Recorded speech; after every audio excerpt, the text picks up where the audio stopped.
Okay, hello everybody. This is just going to be a fast addendum video pertaining to my current hiking situation as a result of being made homeless as a result of being a gang stalking victim, target, and activist.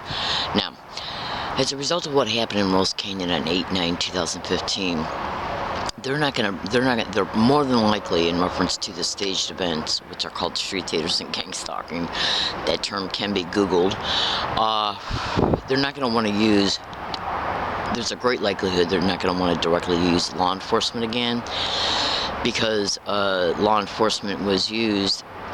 I caught a park ranger flat out openly confessing on video that they came to Rose Canyon as a result of retaliation for me sending indisputable audio evidence and more through Twitter 22 hours before. Okay, he flat out openly admitted on video as plain as day as you're seeing me now. So, when any type of law enforcement is used against an organized stalking, gang stalking target, and especially when they're caught, then a pattern starts to develop. So what I'm basically saying is that in order for them to use any type of law enforcement towards me at any new hiking areas, if they use them directly, it's gonna be obvious, even if they string it out between events 6 months apart. Because if they do events back to back, it will be absolutely obvious, even though the confession is obvious.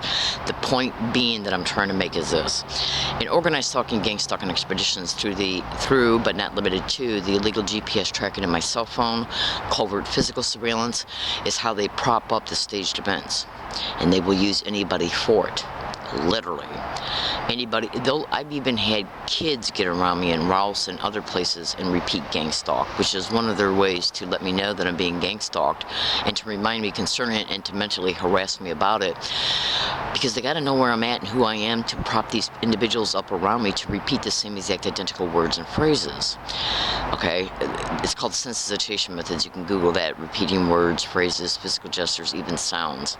It's their intentional way to mentally harass you. It's their way to make you even paranoid that something's going to happen as a result of these things being repeated around you before, during, or after an event occurs. It's their way to mentally associate that the event was actually because of gang stalking. Alright, so go to Google and type in UCSD and Law Library, Are They Networking Gang Stalking? That's a blog. It's got hundreds of videos of absolute, indisputable, black and white, in your lap, completely indisputable black and white evidence that I am being gang stalked in the aforementioned descriptions, sensitization methods. Absolutely. And the confession of the park ranger, the tweet I sent to San Diego Police Chief Zimmerman, and look at the evidence concerning the San Diego prosecutors and public defenders and their criminal maggot asses. The point being is that if they're stupid enough to directly use law enforcement, any type of law enforcement, towards me at any new hiking areas that I may be resting at, it'll become extremely obvious that they are absolutely directly connected to these expeditions. So what they'll do is use a third party, a useful idiot, a stooge, okay, to claim that they heard me, saw me, and or saw my property, and or use social deviants, okay, like drug addicts, alcoholics, other homeless people, okay, and what they can do is actually wait until I leave a selected area that I've been at before to rest or to maybe even hike at, and prop them up at that physical property right at the immediate spot, because they know that I have left my property there. Sleeping bags, pajamas, stuff like that. So they know I got to go back to it.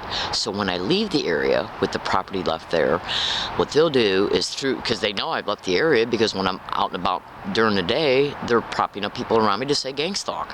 So they obviously know that I'm not at that area still. So what they'll do is prop up homeless men, homeless women, to camp out right next to that selected area. This is done to psychologically intimidate you that something's going to happen to you, like assaults, robberies, rapes, or that your property will be stolen, and it's done to psychologically motivate you to move. And if an event transpires, like an assault or direct physical threats, and or the property theft, that'll be done to even bait me to call the police concerning it. It's also done to psychologically motivate me to move in order to avoid any type of event, like assaults or whatever. And tying a target up in the constant busyness of moving is a method of gang stalking. Absolutely. It's also done to take away the secure place that the target might have found, in reference to, well, there could be a house that's close by. that house would be able to hear me scream if something is happening to me, or my whistle blowing. I got a whistle, okay? That's right. Now, if they do this, believing that that would psychologically motivate me to pick another place, that other place more than likely won't be very close to a house. Who will be able to hear me scream?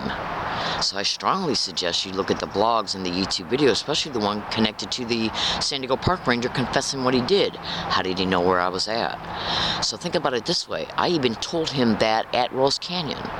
So fellow American citizens, when you look at these criminal expeditions and what they do and how they operate, go to that blog and look at the absolute indisputable evidence. So we're going to see if anything occurs that causes me to be arrested for illegal lodging, ticketed for it, or forced to move in the next 60 days at any hiking area that I'm at. I'm being tracked at the new one I'm using. They've already had propped up kids, and I can tell they're kids by the tone of their voice and other things I hear them saying. They're already saying gang stalking at the new place. And I know they're kids because I can hear, I've even seen 3 of them, okay? And 2 of them were wearing UCSD jerseys. So fellow American citizen, absolutely, I'm all over the internet exposing UCSD.